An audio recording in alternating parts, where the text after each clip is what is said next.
Não tem jeito, não tem jeito. Se o grande problema da igreja está na gerência dos departamentos, ora, o crescimento do ministério está, 80% é gerir os departamentos, e cada departamento tem um líder, e você trabalhar com esses líderes de departamento, por que então que eu vou focar nos 20%? Não tem como. Então o grande segredo é esse. Nós temos que parar de atacar a multidão, nós temos essa visão de multidão e nós nunca vamos perder, isso é a essência do nosso ministério. Mas antes de atacar a multidão, nós precisamos ter a base com a gente.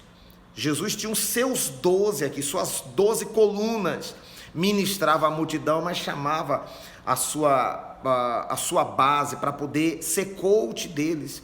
Tem que ser, não tem como ter sucesso sem ser coach dos projetos, sem ser o coach da arca, sabe?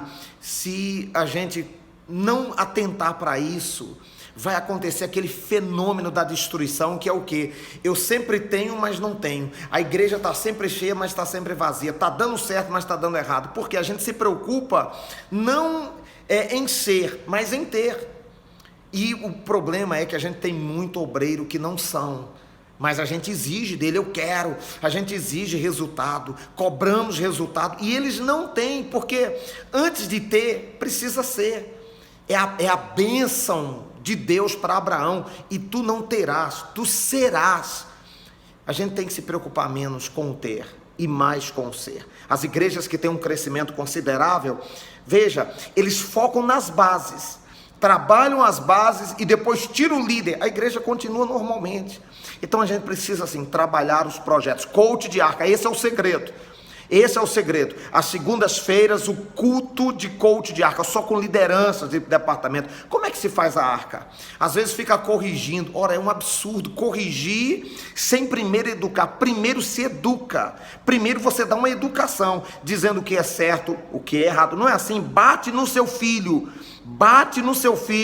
sem educá-lo. Ele fica rebelde. Primeiro você educa, filho, não é assim, é assim. Um funcionário de uma empresa, um obreiro, um pastor, ele primeiro precisa ser educado. Como é que o projeto funciona, como é que tem que acontecer, para depois você cobrar. Aí fica cobrando, se na cabeça da pessoa ele nem sabe como é que funciona. Primeiro educa, depois corrige. Primeiro faz o camarada ser, e o ter vai ser consequência. Então tem obreiros que são obreiros, mas só no uniforme. Eles estão como obreiros, mas eles não são. A gente precisa lidar e treinar os projetos, treinar a nossa base. Esse é o segredo, ser coach de arca. Vamos ministrar e esse compildo de informações, esses treinamentos, a segunda-feira, está trazendo esse calor, está trazendo esse ânimo, está trazendo essa empolgação com todo o material, erros que os obreiros não podem cometer, como que se ministra uma arca para ter eficiência, eficácia e efetividade. O que um obreiro não pode falar numa arca? Educação, como que ele tem que fazer para ter sucesso? Essa apostila que nós elaboramos aí do projeto Obed-Edom, a gente deu uma repaginada nela, ensinando a metodologia, o processo. Senão não tem como, não vamos ter sucesso de maneira nenhuma. Vai nadar e morrer na praia. Então, gente, temos foco. A Missão Mundial Servos tem muito foco, tem muita visão. Agora, toda igreja de sucesso, ela tem um foco, mas ela tem uma metodologia de trabalho. Qual é o método que nós temos que implantar? Quem se converte hoje na Missão Mundial Servos, qual é a expectativa? Oh Deus, não deixa essa pessoa desviar não, Senhor. Ficar torcendo para ela não desviar? Isso é um erro fatídico. Está lá, ó, crescimento na prática, está lá na porta, lá, ó. Crescimento na prática. Primeiro, contato 24 horas. A pessoa se converteu, a primeira coisa que você faz, o contato em 24 horas. Tem 80% de chance dela permanecer na igreja. Quando você liga no dia seguinte, ela está no calor da emoção. Segundo, visita na primeira semana. A pessoa que ligou já agenda uma visita. O que vai fazer essa visita na primeira semana com a pessoa que se converte? Você vai implantar o estudo discipulado de 1 a 8. Agora, a gente lança o negócio, mas o obreiro não foi treinado para isso. Ele não, às vezes até liga, mas faz a visita, implanta a arca, termina a arca e a pessoa não fica dentro da igreja. Contato 24 horas, visita na primeira semana, discipulado de 1 a 8. Depois, terminou o discipulado, leva ela ao batismo nas águas. E agora, fui batizado, eu estou dentro da igreja, o que vai acontecer comigo? O que acontece comigo? Eu fui batizado, joga ela como uma sucata humana dentro da igreja? Não.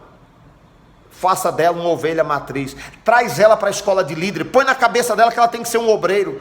Aí a igreja não cresce, a igreja multiplica. O nome disso é roteiro de crescimento na prática. Nós precisamos implantar isso para todos os obreiros. Nós temos que ter a central que faz a ligação, nós temos que ter a base que faz as visitas. Pastor, pode tirar o pastor da igreja, pode fazer o remanejamento, a igreja vai continuar, se a gente treinar o povo não para ter, mas treinar o povo para ser. A maior maldição que existe dentro das igrejas evangélicas é que diz, você tem que ganhar alma, você... E o povo não faz. Por que não faz? E o pastor fica frustrado, porque a gente está mandando eles ter uma coisa que eles não são. E aí, amigo, ó, a Bíblia ensina isso. E eu vou estar falando isso nesse treinamento com mais detalhes aí, tá bom? Você quer estar conosco nesse treinamento, você quer fazer parte, você quer ser treinado, eu quero ser o seu coach, eu vou treinar você. Eu, a minha equipe, os nossos pastores, nós vamos treinar você. O segredo é esse, é ser coach de arca. Nós vamos treinar os nossos obreiros e esse povo treinar.